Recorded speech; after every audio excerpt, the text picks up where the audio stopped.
Can you hear me? Kira, what up, bro? Hi. What's going on? Not much. What are you doing? Just chilling. Working. Oh, yeah? Yeah, I'm like in between emails and stuff like that, yeah. You've made it But, halfway through your workday? yeah, it's a long day. I'm working till 8, but, Oof. yeah. But I did want to call in because I want to know what your thoughts were on, like, lying in a relationship. Because, like, I've been in a couple of relationships, and one, I was, like, super honest with, like, everything. Like, no filter whatsoever. And the second one, like, long-term, like, relationship I had, I was, like, not so, I wouldn't necessarily lie about big things necessarily, like, but, like, I would do, yeah, babe, you're really good at this, or, yeah, you look great in this. I just want to know, like, what your thoughts are on, like, as far as, in, like, are, like, white lies appropriate in relationships, or, like, is it needed, or, you know. Like a small white lie. If it's good or not. What, So, yeah, like, what is it, yeah. I think... I think there's a certain amount of understanding who your partner is, in the sense of, like, if white lying is okay, even because, like, so for example, I was in a relationship before, and this person would not ever lie to me about my cooking. Like, if they did not like something that I cooked, they would tell me directly. And in the beginning, I thought, gosh, I wish you would just lie. Like, I went through all this effort, and I like whatever I made. Like, if I made a certain dish or something, and I'd be like, I wish you would just lie about it. And this person came back and said, I don't want to tell you that I like something because I don't want you to put the effort into making it again and then thinking that I like it. And I don't want to diminish the things that I actually do like that you make. So in that sense, like, I kind of took it that, like, even a white lie will diminish the way in which your actual, like, feelings of love and adoration and the things that you want out of your partner, like, you're cheating them from that experience of giving you everything that you want by even giving, like, a small white lie, because we only have, like, 24 hours in the day, and they could put all their effort into doing something wholeheartedly that you do like, So it's like, I came from the perspective of, like, wanting to protect my own feelings, and, like, I can understand why a lot of people want to protect their partner's feelings in the, like, that, like, telling someone they look good in something, or that they're good at doing something. But then it's like, when you guys have to look back at the end of your life together, and you have, like, this thing of, like, okay, all of these experiences that we did, it's like, wouldn't you want more of those experiences to be the whole one of, like, being completely happy, and then allowing them to, like, make you happy, So I don't know, did that kind of, like, give you perspective? No, it does. It definitely does. It's just, like, I feel like, yeah, there is, you don't have to say something sucks, or whatever the case is. Like, you don't have to, like, put somebody down. Like, you can just be like, maybe it wasn't for me, or something like that. Or, right, it's like there's tact in telling somebody something that you... Right. And there's, like, a way of, like, protecting people's feelings and emotions, but, like, still challenging people to, like, get the most out of life. And, I explained to somebody the other day that, like, you shouldn't be good at things that you've never tried before. Like, that as an adult or just as a human, there's no real, like, validity and feeling that you should be good at something, like a sprinter or like a pole vaulter or something. It's like, if you've never done that before, you shouldn't be good at that. And so, like, in relationships, like, easing people into the idea of like growing in relationships and like teaching them how to do things that you want them to do or be the person that you want them to be. Like, no one is supposed to be a good partner off the bat for you. They're supposed to be a good person, you know, they're supposed to be a whole adult and a fulfilled human being, but for you specifically, no one had training to be a good partner for you. So it's like the little lies or things are like alterations in people's manuals in relationships of like how to get good at being with you. Mm-hmm. And so like that's just the perspective that I come from in that sense. No, that's good. I feel like you know, I have my own thoughts about it, but I mean, Well, what do you think? Like, you know, it's like just don't be a dick, right? Yeah, like well, it's like, I mean, unless your partner's a degradee in and out of the bedroom, it's like, you know, you should probably figure out how to interact with them in ways that aren't degrading or humiliating. It's like, right, like, I think humiliation is like a public form of degradation, and degradation is just like telling someone mean things about themselves or something, or like trying to belittle someone. And it's like, so any way in which like you have to deliver hard news to someone about anything should always be done tactfully, because like most people aren't like a public degradee. They don't really like just have that open, you know. Mm. So True. I think, you know, like when someone, it's like if you don't like what your partner cooks, it's like, well, I like things that you've cooked you know, I like things you've cooked more or something. Like I think like other things you've cooked better, or, you know, like, I don't know. I lack a lot of tact, so I wouldn't be the person to talk about tact, but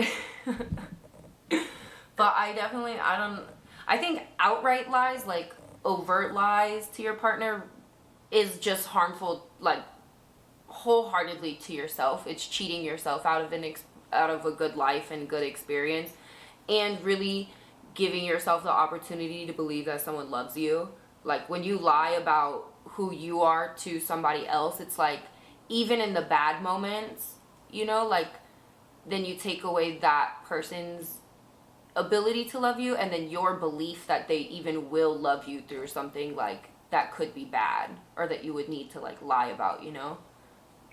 So it's like overt lies, I just think is really just a tremendous travesty to people's actual life. And then like white lies is kind of a weird alteration of someone's chance of being successful with you. Cause then like, have you ever done a white lie and then been irritated at yourself that you lied about it? Cause now you have to like stick with that. Yeah, absolutely. That's exactly what I'm saying. It's like, you know, about cooking, and I know we're using that as an example, but I feel like, you know, you get better as you go and you try new things, and, you know, I feel like you don't want to discourage somebody who's starting something out like brand new right off the bat, you know? I feel like, you do want to encourage it, but like, you know, if you didn't really like whatever they made, or whatever the case is, then it's like, man, that kind of sucks, or whatever the case is. But, or like, that was bad, or like, you shouldn't try it again. I don't know, I don't know. I mean, it's rough. It's really rough.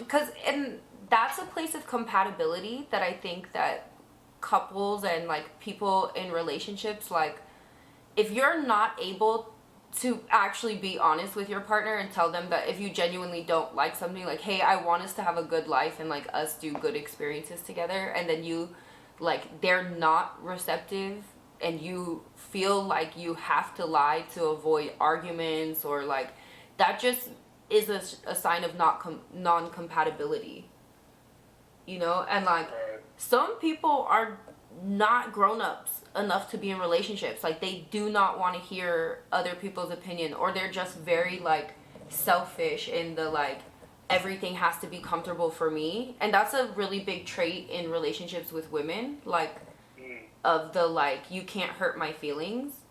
but like, oh, girls are so mean in relationships.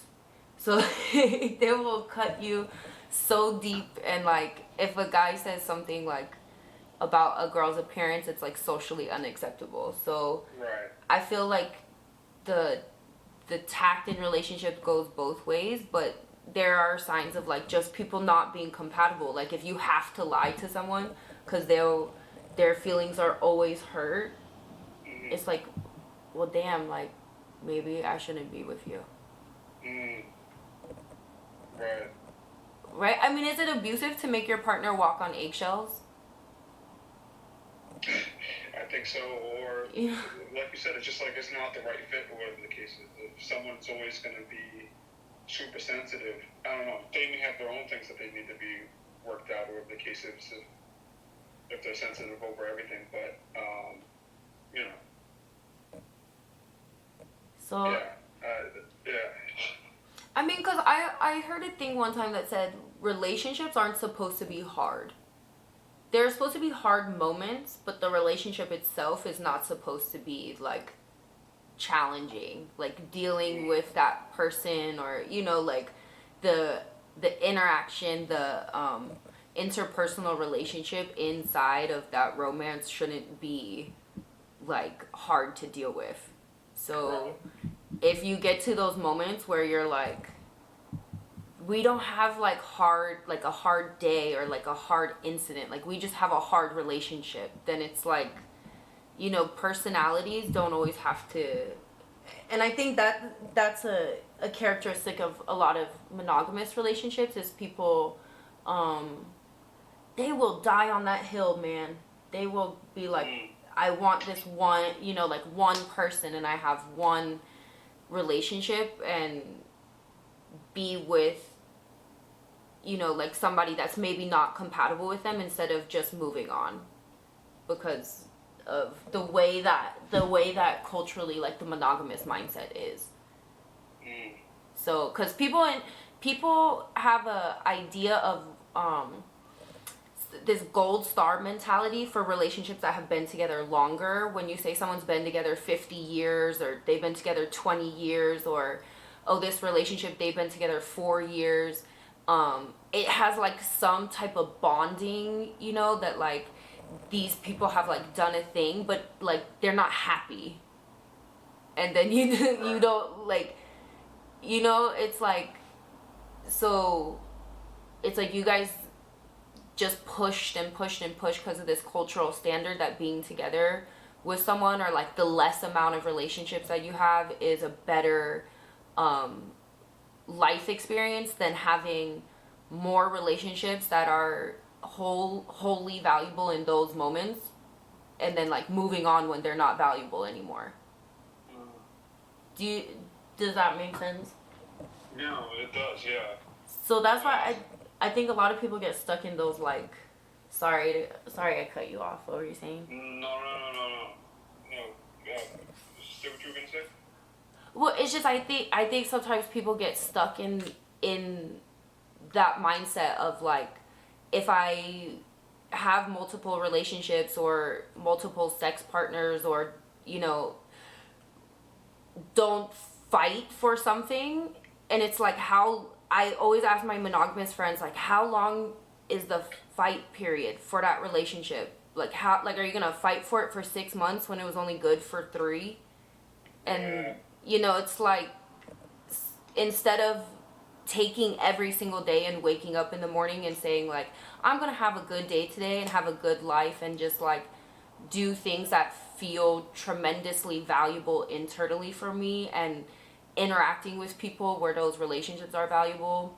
The monogamous mindset has culturally like warped people to be like, if I stay here longer, then I get a social benefit, instead of like, I'm gonna wake up today and just be happy, and if this isn't making me happy, then I'm gonna, like, it's just so weird to me that we all live with this very real assumption that like you could walk outside and get hit by a bus, or like the China rocket could fall from space and land on you at any moment, but like, oh, I'm gonna be in this relationship upset for however 20 years.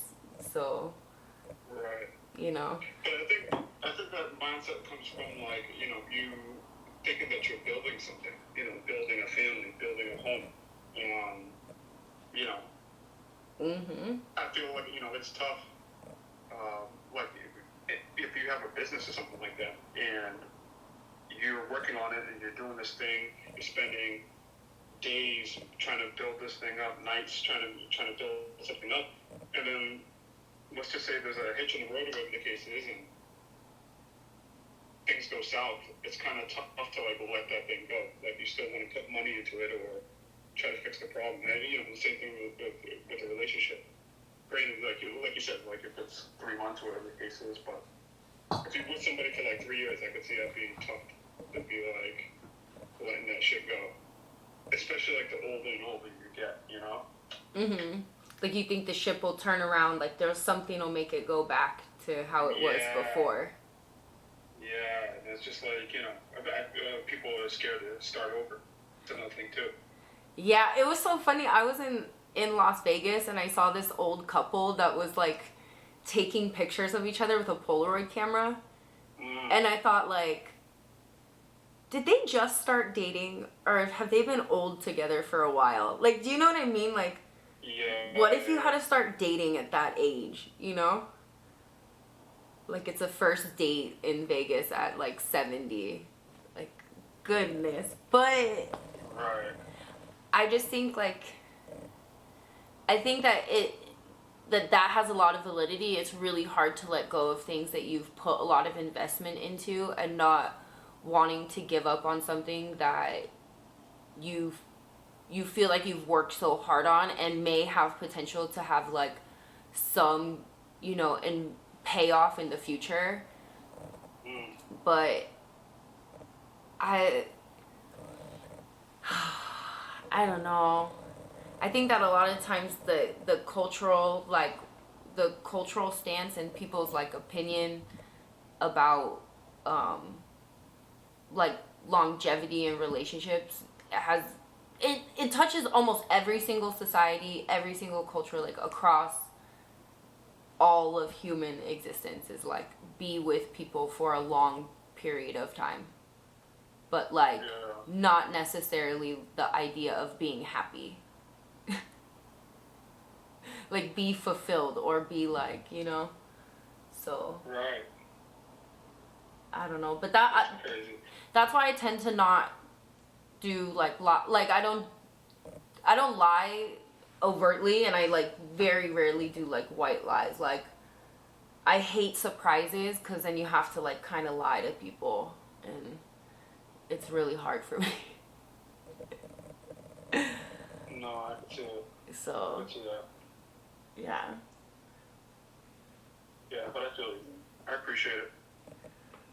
But I'm so glad you like wanted to call, like would do my little thing with me, because I wanted to let people like call and ask questions or like tell me their opinion on stuff, and you know. Yeah, no, this is fun. I can like record them and put them on YouTube because they're not like, I don't know.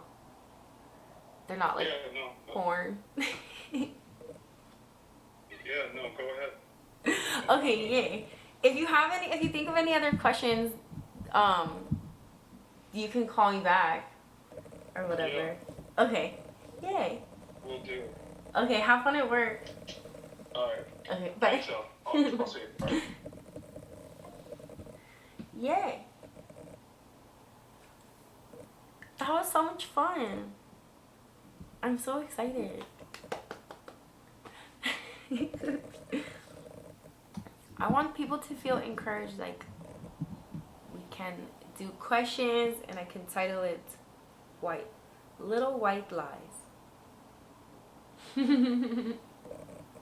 A clip on relationships.